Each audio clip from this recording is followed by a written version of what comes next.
బ్రేకింగ్లో చూస్తున్నాం. పెరిగిన విమాన ఇంధన ధరలతో నడపడం కష్టంగా మారిందంటూ విమానయాన సంస్థలు ప్రభుత్వానికి మూకుమ్మడిగా మొర్రపెట్టుకున్నాయి.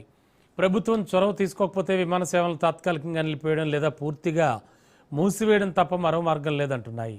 ఈ మేరకు air India, IndiGo, spice jet సంస్థలతో ఏర్పాటైన ది ఫెడరేషన్ ఆఫ్ ఎయిర్లైన్స్ పౌర విమానయాన శాఖ కార్యదర్శికి లేఖ రాసింది. తక్షణమే ప్రభుత్వం జోక్యం చేసుకుని ఉపశమన చర్యలు తీసుకోవాలంటూ ఫెడరేషన్ కోరింది. విమానాల నిర్వహణలో 40% వాటా ఇంధనానిదే కావడం, ఇటీవల ఏటీఎఫ్ ధరలు విపరీతంగా పెరిగిన నేపథ్యంలో విమానయాన సంస్థలు ఈ లేఖ రాశాయి.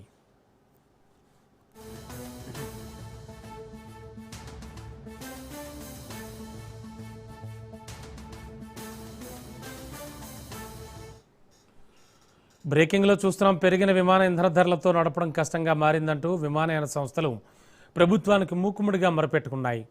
ప్రభుత్వం చొరవ తీసుకోకపోతే విమాన సేవలను తాత్కాలికంగా నిలిపివేయడం లేదా పూర్తిగా మూసివేయడం తప్ప గత్యంతరం లేదంటున్నాయి. మరింత అదనపు సమాచారం మా కరెస్పాండెంట్ పవన్ అందిస్తారు. పవన్, ఏం జరిగింది? విమానయాన సంస్థలు ఏం చెప్తున్నాయి? పెరిగిన విమాన ఇంధన ధరలతో విమానాలు కూడా నడపడం తమతో కాదని చెప్పి కూడా విమాన సంస్థలు ప్రభుత్వానికి ముక్కుముడిగా మొరపెట్టుకున్నాయి. ప్రభుత్వ చొరవతో తీసుకోకపోతే విమాన సేవలను కూడా తాత్కాలికంగా నిలిపివేసే విధంగా కూడా తాము రెడీగా ఉన్నామని చెప్పి కూడా దీనికి సంబంధించి వారు మొరపెట్టుకున్న పరిస్థితి కూడా చూస్తున్నాము.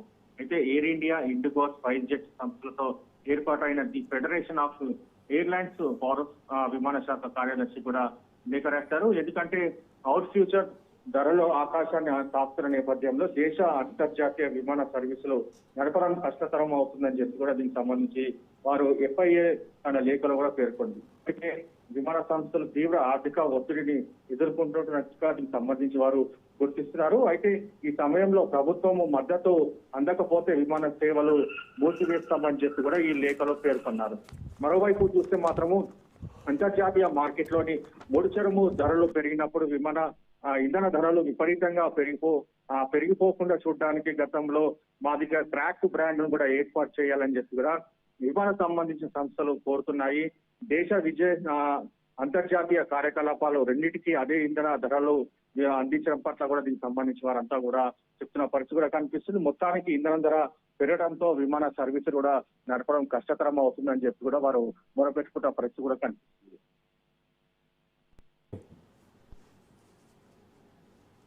Okay, thank you.